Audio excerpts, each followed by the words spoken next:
Hello, everyone, and welcome back to hockeyprospect.com YouTube channel and our podcast scouting session. We are now at episode number 9. Brad, how's it going, and how was your week? Oh, it's going awesome. I think we're getting there now. We're almost at the point where we kind of have an idea of what this draft is. And I don't know how to feel about it so far, like overall. We'll talk about that in another segment. But yeah, I would say not as deep as last year for sure. That's the first thing I would say.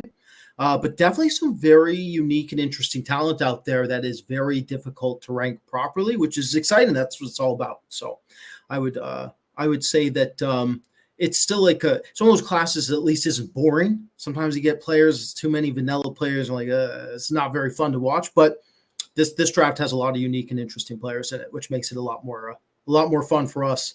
Yeah, I think I can speak for both of us here. I think our list is starting to take shape a little bit. Like September, early part of October, it's a bit of a headache. You have like so many players you have to watch, and you're trying to figure them out, but it's so early in the year. So, but now I think we're in November now, starting to make some sense. So for those who don't know, our first list will come on the week of November 25, I believe. I might have the date wrong, but the week of the CHL NTDP top prospect games, this will be the week the Monday of that week. That's the plan to release our first ranking of the year. So we got about 3 more weeks to work on it. So and obviously, we're going to talk a lot about it on our podcast that week or the week after. So we're pretty pumped. We got a great staff working really hard this year. We're excited to get that first list out, and also excited about that top prospect game. It's a new edition. Unfortunately, the NTDP this year is not as strong as some years. Should be interesting to see what kind of match, what kind of game we're gonna see between the NTDP and the CHL team. I would say last 10 years, I've been pretty down on the actual CHL top prospect game. It's been not as exciting as it used to be. So hopefully there's some, it's an actual like real game with like real, a real hockey game that is useful for scouts. Like I said, last 10 years, I don't think it was very useful for scouts. So I'm pretty excited about the new format that they have this year. Brad, what do you make of this maybe this new format that they have? And obviously it's only one game, but I think it was kind of like time for to try something new with the top prospect game. You said it. I don't like the fact it's one game. If it was like a Canada-Russia Super Series. Well, actually it's 2 games. I was wrong. They're playing 2 games. Yeah. Okay, that's a little better. They're playing in Oshawa and London. I wish it was like 4 to 5, because then you really get something. Like the Super Series was actually useful because it was how many games was the Super Series, Jerome? It was 6 games. It was 2 games in each league. Yeah. Yeah. So that was very useful. That you could actually take and like use it as actual data points along the way and be like, that's a tournament. Let's weigh that versus the 5 Nations or the U18s or the Link or whatever you want to do with it. Where 1-2 game format is honestly a massive waste of time. I feel like the top prospects game, I feel like sometimes people take too much from it, and that's incredibly dangerous. So I avoid it. I don't want to watch it. I'm a scout that does not watch that game. I'll watch this 2-game series because, like you, we need to figure out this program, especially some of these defensemen. And so that will give us a little more intel here.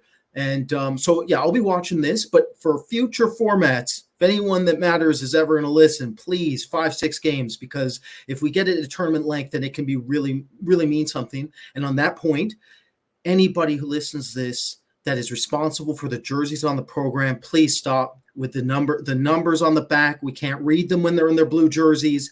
Please change the jersey. Okay? Like, we don't have 20/20 vision.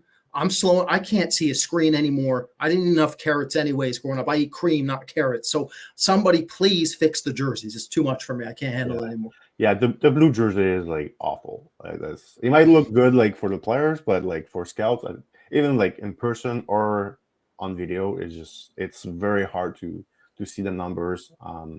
So anyway, this week episode, we're back talking about the NHL draft. Last 2 weeks, we talked about the 2018 NHL draft, where we look good and where we look bad on some of our rankings. So hopefully you guys appreciate it. We're gonna do it for other years, 2019, 2020. We're gonna go back in time at some point during during the year. We're gonna revisit some older draft where we look good on some picks and look bad on some picks. So, but for this week, we're gonna focus our attention to the 2025 NHL draft. And the first player we're gonna talk about, Brad, is a Russian forward that has been in the news a bit lately. His name is Ivan Ryabkin from Dynamo Moscow. He's now playing in the VHL. He has not had like a spectacular start of the year. There's also some rumors that he was going to sign with Muskegon in the USHL. It's not been confirmed by anyone, so we don't know if it's happening. It was a bit of a strange move when I heard of it, because I knew Ryabkin signed a 3-year deal with Dynamo in the summer, so kind of a bit of a surprise move. So we'll see if it's actually happened. But let's talk about the actual player and his on ice performance this year. Well, he has 0 goal. We're in the start of November. He has not scored a goal this season, but that doesn't mean we don't like him. I remember last year, Yegor Surin had a really slow start. At the end of the year, we couldn't, stop ourselves from, trying to move him up on our list. So Ryabkin did really well last year. He broke Kucherov and Michkov record for point per game in the MHL at 16. Not a good start so far, but we're only in November, so let's wait and see what he could do in the upcoming weeks and months, depending if he stays in Russia or not. But Brad, what was your take so far on this season with Dynamo Moscow? Well, I'll start by saying that he is like one of the main highlights here of the top 9 that makes the ranking of the top 9 almost impossible at this stage. You got Frondell, who we'll talk about, who's off to an incredibly slow start. You got Ryabkin, who has not scored a goal, as you mentioned. And then you have players like Misa, who are need to come back down to earth a little bit. This is unsustainable, what he's doing right now. Martone is in the same boat. I think what he's doing is also unsustainable. So where's the middle ground with these players, and how do we rank them based off of that? So with Ryabkin, he falls into a nightmare situation for him as a prospect, essentially, where he was getting compared to Ivan Demidov, Matvei Michkov, and rightfully so. His production basically matched theirs and actually surpassed them in their -1 seasons at the MHL level. He's in an elite organization in Dynamo. He's built like a tank. So this is not some sort of hyper finesse forward that's going to be shying away from contact and not looking the part. Vitaly Kravtsov, who we talked about as a massive miss on our staff there previous week. So this player is built for NA. He's built for the North American game. He had phenomenal production. He's an incredibly intelligent player. He sees the ice extremely well. He's one of the best playmakers in this class. His hands are way better than Martone's. I said it. But it hasn't really come together for him yet. He looks not as confident. He's not as consistent. He's not as inside driven. So the one thing with him is that when you have a brilliant playmaker, they can occasionally stay to the outside too much, and you're looking for that inside driving that's going to really help their cause. I feel like that's a huge problem with him, and part of that comes down to the skating, which is the critical weakness here. Skating base isn't great. I would say that his shooting mechanics are actually pretty good. And his shot selection is okay, too. It's just one of those situations. I think it's a confidence issue more than anything. And again, not inside driven enough. Player comp for me, Jerome, I know I told you this one. I really think he reminds me of JT Miller. There's a whole lot of Russian JT Miller in him. He's physical, makes his teammates better, can play the center position, looked kind of raw in his draft season, which JT Miller did as well.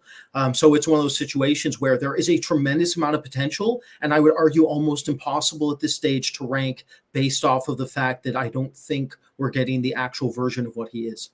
Yeah, I mean, the goal scoring has not been there, but the playmaking has been there. He's got, eight assists, I believe, in 9 games. The playmaking, like, he sees the ice really well on his forehand, backhand. Like, yeah, he made some. I remember the first game of the year, I was like kind of blown away how good he was in that game, and I don't think he had like a really strong game ever since. So, but the first game he was like backhand saucer pass, finding his teammate in scoring area.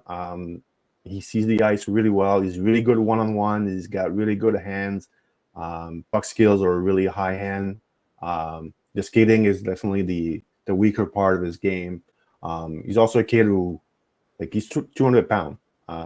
Last year he was listed at 170 pounds. So I don't know if last year's, his 170 pound last year was an accurate one, but if it was, like, that's a major off-season. I doubt it. Let's go that way, Jerome. I doubt it. I don't think he was 170 ever. I don't think the kid's been 170 since he was 13. Let's go with that. Well, we'll see. So I think the skating, maybe if he drops a few pounds, could maybe improve a bit his skating and his pace a bit more. But there's a lot to like about this player. He's just not having like an incredible start of the year. When the rumors about him going to Muskegon started, he was scratched for one game in the MHL, and then he was moved up to the VHL, which is really not a good league for any 17 years old to play in. It's just a weird pro league, honestly. And it's kind of weird when you get promoted to a pro league when you're not really playing well. Usually you get promoted when you're playing well. In this case, he was not really playing all that well when he got promoted. So, there's always some things that happen in Russia that we're not going to understand really. But as far as like his potential, like, I think he's a legit, easily a top 10 pick in this draft. And, he has a chance to challenge for being a top 5, but he's going to have to, find his game because, so far this season, it's not been really there for him. There's been some flashes here and there, but I think we expect a lot more out of him. So we'll see what happens. I hope he doesn't stay in the VHL for too long. Hopefully he's back in the MHL. He played, I believe, 2 games in the KHL this season. Not a lot of ice time so far, but so it's been a bit of his season so far has been a bit of all over the map so far. Hopefully he can find some consistency and start like producing. Like you mentioned, like, that's a guy who can score some goals, but it looks like his shooting confidence is not really there for him so far. So it's November. We're recording November 5th here, so there's a lot of hockey left to be played this season. So we're gonna keep an eye on him. Frondell, who's another guy who's struggling this season. Yeah, Frondell is. So at least this makes more sense, right? He's coming off a knee injury. He never got an opportunity to train properly in the offseason. He looks behind what he was last season, and that makes sense because, as you know, knee injuries are going to affect skating and skating mechanics. And he just doesn't have the same energy, doesn't have the same conditioning, and his moxie, the confidence he showed as he annihilated the J20 system last season is gone. The J20 league was his playground essentially. And I think we expected him to make an immediate transition to Allsvenskan successfully. And he's had flashes, for sure flashes, but this is another ridiculously difficult evaluation at this stage. I know this sounds crazy to our listeners. If you look up the production, I mean, he's under point per game in J20, but he really does have components that beat out Martone and Misa in a lot of ways. And so it's just one of those situations where in the second half, can he regain the form that was, I think, expected heading into this season based off of last year? Because this kid has everything. He is 6'1", powerhouse, good frame on him, powerful kid. He's strong statically, so he's very difficult to deal with down low. He can see the ice extremely well. He has a phenomenal shot. I remember one goal we watched, Jerome, from last season. He out of the draw, it was like an Alex Semin catch or release where the goalie couldn't even react. It was just in the back of the net in a half second. Like, super, super talented player. I won't take your comp from you, Jerome. You can mention it, but yeah, there's some high end ability here that that really looks like a power center long term, which is my favorite player type. So there's definitely a little bias I'm trying to deal with here. Again, it's just Ryabkin as well. You could call him a power center when you look at it from a developmental perspective long term if things go correct. And those players are invaluable. Again, JT Miller is a very, very good player, very useful. The player comp you'll mention is a power center as well. Very, very good player. So, it's this draft, every draft is difficult to rank correctly. I mean, again, we're going to go over so many of our misses and highlight those to showcase that, but it becomes bordering on impossible in certain circumstances. I'm just very happy that this isn't the end of the season. If we were in this situation where Ryabkin looks like this the whole year and Frondell looks like this the whole year, like this is almost, and McQueen stays hurt or something, I can't even fathom what we're going to do here. It's going to be an incredibly difficult top 10. Yeah, I mean, in Frondell's case, so like I said, we're recording November 5th. The U18 tournament starts tomorrow, November 6th. So that's going to be like 3 to 4 games where we can see Frondell where he's at with his age group. He didn't play at the Olympia in August. Last year he was obviously a great player in G20, but internationally he had a fantastic run. So in November he was really good for Sweden at the U17. A month later he's playing with the U18 at the Junior A Challenge in Canada. He did really well there as the youngest player on the team. And then 2 months later in February in Plymouth, he was their best player at the U18 Five Nation. Honestly, he was better than James Haggins at that tournament. So scored a lot of big goals. I thought he was, that was a really a great showcase for him at that tournament. And unfortunately, like he got hurt a few weeks after that tournament, and that ended his season. So that was a foot injury. And then at the start of this season, he hurt his knee. So two bad injury. Very unlucky for him. So I guess for him and Ryabkin, we have to be a bit patient. We have to look at the long-term potential. As you mentioned, I think Frondell is struggling a bit because I don't think he probably had the best. I don't know that for a fact, but I think possibly his foot injury did affect some of his off-season training. He looks a bit behind some other guys as far as like conditioning, and his pace is struggling a bit. So, but I like this player. I just love the way he shoots the puck. He's smart. He's physical. Even against pro, he's hitting guys. I've seen him, give borderline dirty cross check to some guys too at the pro level, which I like. Like I want my guy to be tough to play against, and he has shown that. His game, is it at where it should be? No, not even close. That's a guy who was not far from being a 2-point per game player last year in G20, and now he's under a point per game in G20 this season. So let's give him some time to find his game, to find his rhythm. So my comps, so I don't want people to go too crazy about it, but it's just he just looks style wise on the ice, and some stuff he does a bit like Leon Draisaitl. I know people don't go crazy. Very poor Leon Draisaitl as my comps, but he just plays a bit like him. I'm sure he's one of his favorite player. The way he can shoot the puck from the right side of the ice on the power play, his vision, and the way they skate, it's a bit similar. Draisaitl in his draft year was, he was getting criticized for his skating. I think his skating ended up being pretty okay at the NHL level. I think he's all right. So there's a lot to like with him. We'll just have to be a bit patient to see him, find his game. But obviously, he's gonna have to find his game at some point because his game will have to get better in G20. Looks like it's gonna be tough for him to find some really good ice time at the pro level. Djurgården signed some guys, so the ice time that he was supposed to receive, he's not getting it. So he's back in G20. And surprising thing to me is that they're not playing him at center. Last year, every time I saw him play, he was at center. This year, he's been left wing, right wing at the pro level, also in G20. I mean, it doesn't. It's not. It's not the worst thing possible. But I would like to see him play at center. Let's see this week at the Five Nation tournament if he's playing center. I just feel like his game projects as a center at the next level.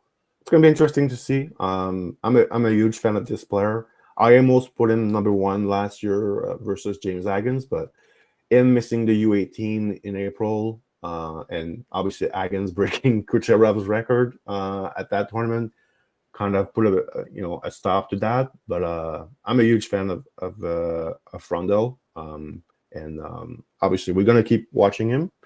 And that tournament this week is gonna be, I think, a big one for him to play with his age group, and if he can find his game, maybe he has an outside shot at playing with Sweden at the U20 in Ottawa in late December. So we'll see.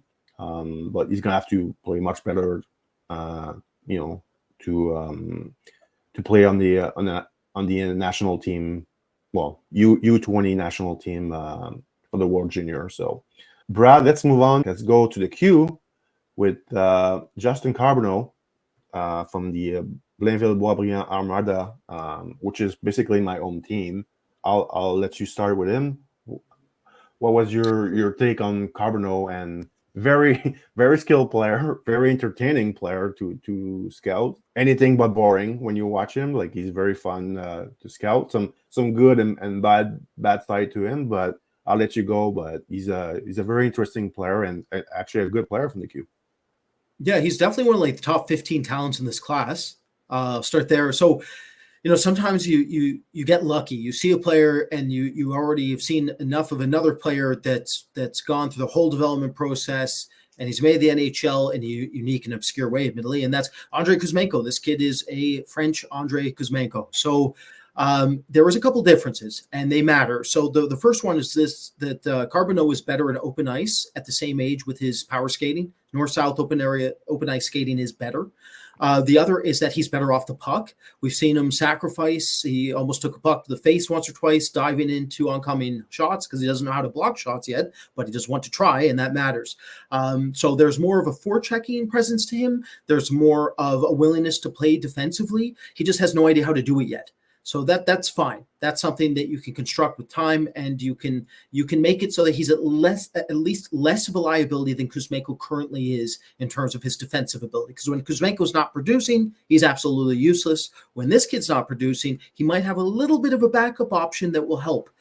So that goes a long way to helping solidify what is admittedly a bit of a leaky floor. However, the ceiling, this kid screams top six potential. His hands are magnificent. His shot is fantastic. His shot is actually way better than his goal scoring rates indicate. I don't think he there's something going on with his shooting. I got to watch more of him. But in terms of mechanics, he's extremely gifted. So you would expect him to actually score more goals than he currently does. Playmaking rates is where the huge difference is with him and Kuzmenko. So Kuzmenko is a brilliant playmaker. Almost always tape to tape. He can make dynamic passing plays, especially spinning off of pressure down low, double coverage. It doesn't matter. He sees the ice too well. He times everything correctly, and he understands the skating trajectory of his teammates in advance so that he can find them. Carbonneau, in our viewings, Jerome, that's the part I'm a bit worried, right? So some of it is just basic short area leading passes off his forehand are not even hitting. So that's the part of his game long term that we're going to be looking at, I think, the most. Making sure that it gets a little more consistent than it currently does. Because in order for his game to actually translate to the NHL level, he has got to be able to pass a puck. Because although he's a bit faster than Kuzmenko in open ice at the same age, it's still not above average by any respect when you project him to the NHL. And his edge work is not as refined as Kuzmenko. So there's a tremendous amount of talent. He's incredibly raw. And he's one of the boomer bust prospects in this draft who screams top six or most likely doesn't play. Yeah, obviously the playmaking is to me, like, I have on my own list, he's like outside of my top 20. If the playmaking improves, there's more attention to details from him away from the puck, because in his own zone, if he doesn't have the puck, he doesn't really know what he's doing. He's just he's just standing there looking, but he does try. Like, that's the thing with him. Like, he's a gamer. I think he tries, and he can play a physical game. He can be powerful, but I always say about like players, like the more layers you have to your game, the better chance you're gonna have to play in the NHL and play for a long time. So I think for him, he needs to have more off the puck layers to his game. We like complete player hockey prospect. Like those are the guys that we really like. We love the skill level of Carbonneau, the shooting, the ends. Obviously, the playmaking will have to get better, but also his play away from the puck. But like you said, he's pretty raw. He's playing for a good coach in Boisbriand, so we're gonna focus on him this season to see how much better the weaker part of his game are going to improve. I think there's a good battle between him and Emile Guité in the queue. They're both, to me, they're pretty similar. They are ranked like very close from each other, but both are pretty different player. Guité is very, very smart, but he doesn't have probably the I think the power game that Carbonneau has. So they're a bit different, and Guité is a much better passer as well than Carbonneau. So that's going to be a nice battle in the queue to see between those two guys. Guité has not really played that well this season, or at least produce. If you play in the queue, you have to produce. If you're an offensive player, you don't produce. That's really hard. So it's only November, so it is what it is for so far. But Guité is gonna have to produce a lot more than what he has done so far. But Carbonneau has produced. He's well over a point per game. Obviously, we're gonna check on focus a bit on the weaker part of his game to see how much progress we see over the next few months. It's actually fun talking about a key player. we have the last few years been pretty weak out of the queue. So this year looks a bit better with obviously Carbonneau, Guité, Desnoyers, who's a guy we're going to talk in probably in the next few weeks as a top. He's the top prospect from the queue for sure for me. But it's actually fun to talk about some queue player. And one thing that is fun also is talking about some Russian goalie, Brad. Your favorite thing to talk about. So let's talk about Semyon Frolov out of the MHL. He's off to a good start this season. Has not played a ton of games so far. I believe he has played 8 games as we're recording, but his numbers are really good. He's a good, he's got a good frame. He's 6'3", moves well. He's very calm in his crease, very poised. Good glove also, I think. So as of now, like in my viewings, I didn't see a lot of weakness in his game. He just looks like a really solid, goaltending prospect that should be really close from the top of our goalie list by the end of the year.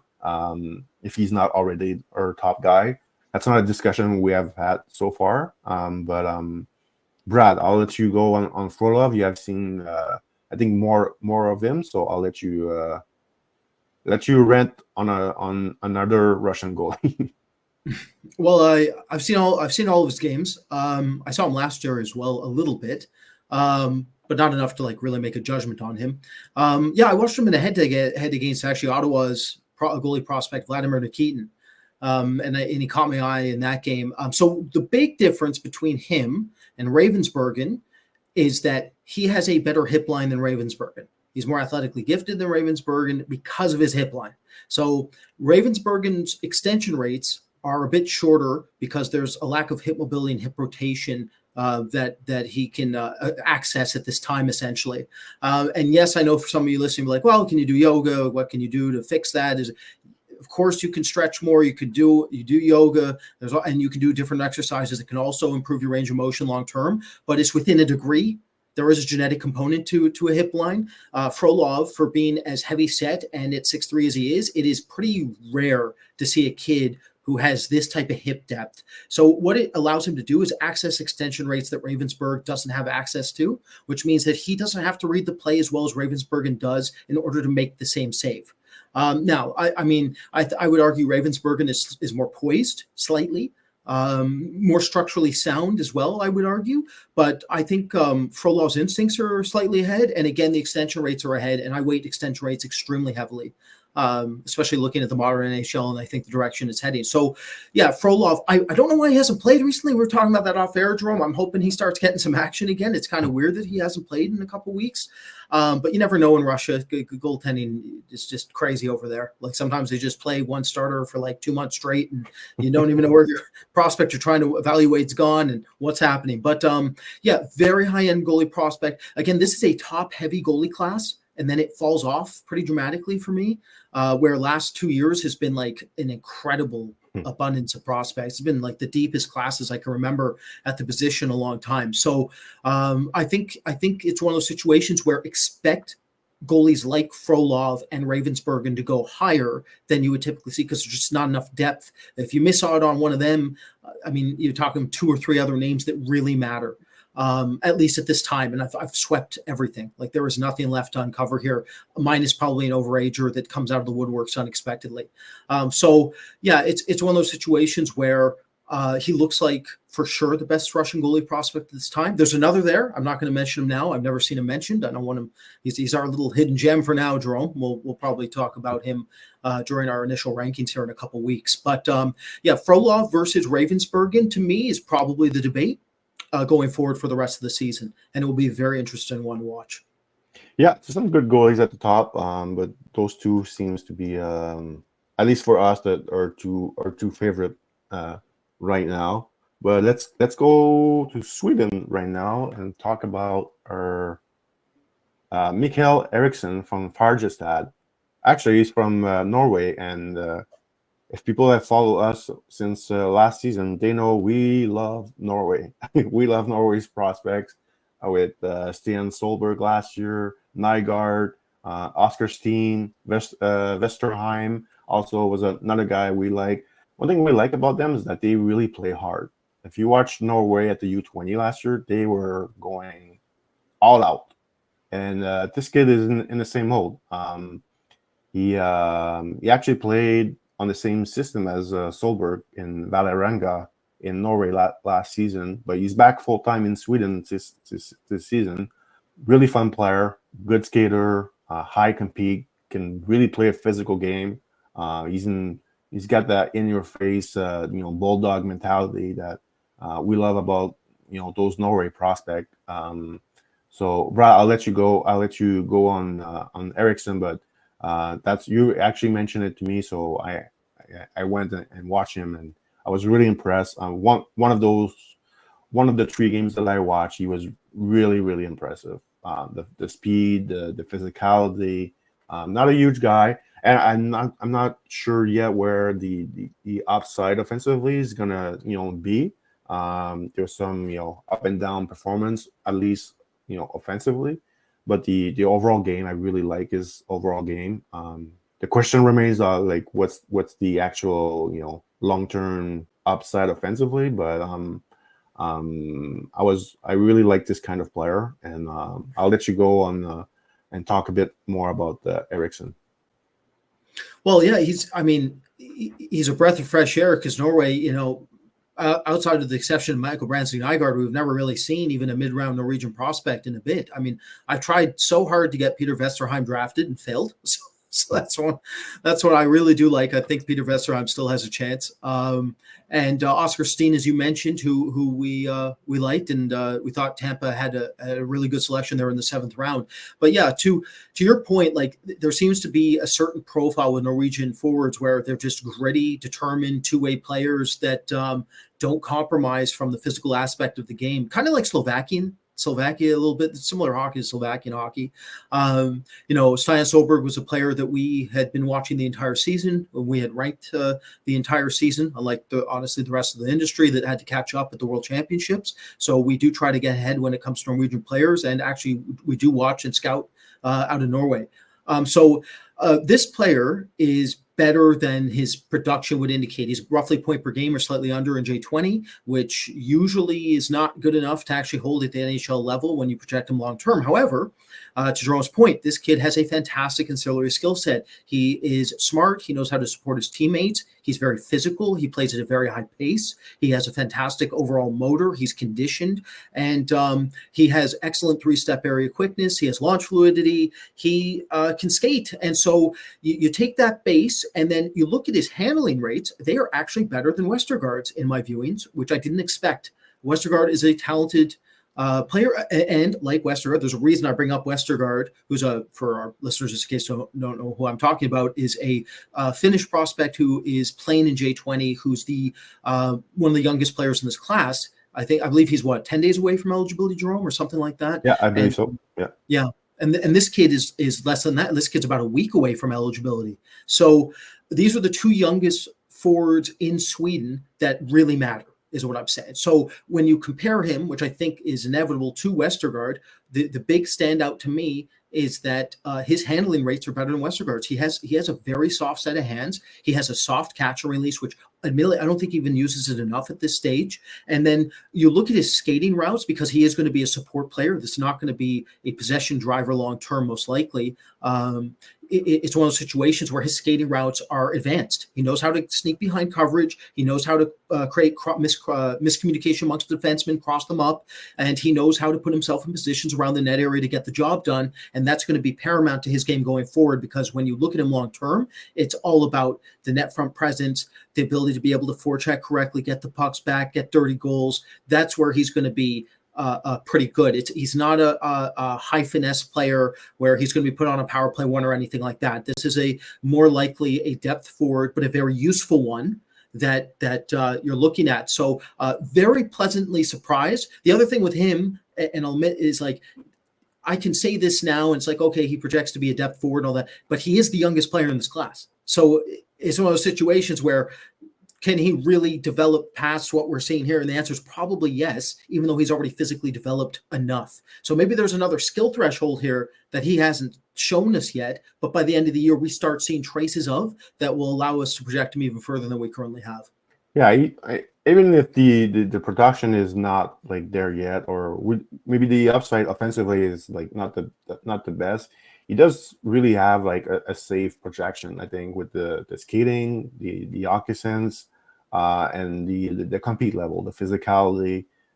So that should help him, convince teams that he can be if maybe the offense doesn't work out, he can at least be like a depth, energy player for a team in the NHL, and have like playoff value for a team, because he does play hard in these, in your face type player. So I think that will help him for the draft. And obviously, like, he's 2 days away from being not being eligible for this draft. So there's a good chance we see him in February and be like, whoa, like the progression has been really impressive. That usually happens with players that are very young. You watch them like 2-3 months later, you're like, whoa, okay, there's some really, there's something happening here. And sometimes it doesn't even happen in the same year. It's going to happen the year after. You're going to watch them in their +1, draft year, and you're like, whoa. What was the player Carolina drafted a few years ago that was the youngest player in the draft? God damn it. I know who you're talking about. The second rounder they took that we should have had much higher, the Swede.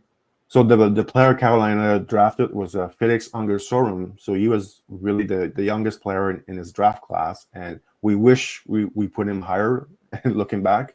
But he really, because what happens is, like, his +1 draft, +1 season, we watch him, we're like, oh, we should, we knew he was like the youngest, we knew he had potential, and then you watch him like the year after, and you see the progression in his game, you're like, oh no, we didn't get that one right. I mean, we ranked him, like, his ranking was fine, but looking back, his ranking would be like maybe 30 spot higher. I guess every year we have like lesson we learn like this, but like for really young players, sometimes what you see is really not what you're gonna get. And when they're born like in just a few days before the actual cutoff date for being eligible, sometimes it's something to keep in mind. And we saw it with Angersorum, and we'll see with Eriksen if the same thing happens. But we're pretty high on him. I think we like his overall game, and how safe his game is, and maybe there's an extra layer to his offensive upside that we have not seen yet, that we might see it later in the year, and maybe we'll have to play the projection game come June or May, that we think is a lot more to his offensive game that what he showed this year. But that's the fun part of scouting. Projection, sometimes we get some guys right, sometimes we get them wrong, and sometimes we have to do podcasts talking about what we got right and who we got wrong. Brad, maybe do you have anything left on Eriksen you want to mention? I would say that it's one of those situations where Sweden right now is looking pretty weak this year. So, he might be one of the top guys. He really might be. Like Milton Gastrin versus him is a legitimate conversation. It really is. It's a legitimate conversation. I think both project to be top 9 players, but not ones that can move too far up in the lineup and do a lot of the same things. But I'm with you. The thing that's interesting about him relative to Felix Ungerstorm is, like, in Felix Ungerstorm's draft year, his skating was just mechanically was fine, but the power was totally lacking, and that's what scared us off. It wasn't the player. We loved the player. He's incredibly intelligent, putting up fantastic numbers in admittedly a defensive system. Like he was doing everything right, and the way the kid could pass a puck was second to none. Dynamic playmaker, very intelligent player, intelligent scales. It was the skating mechanics skating power that really worried us. But then we didn't wait the age to skating properly. We just didn't do it properly at all. That was the huge problem with us and Felix Ungerstorm. Yeah, you mentioned Sweden being a bit of a weaker crop. I mean, Finland is really weak this year. Even Russia. I mean, there's always some guys that will come out of nowhere. Europe.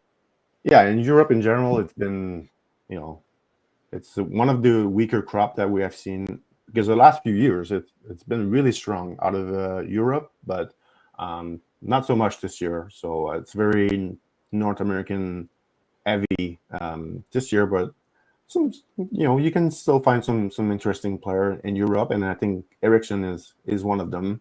You mentioned Gastrin, that's another guy that it's going to be a good debate between those two players. Gastrin he's more well known than Eriksen. Captain of the Swedish national team at the U18 level this season. I believe he was a captain of the U17 team last year.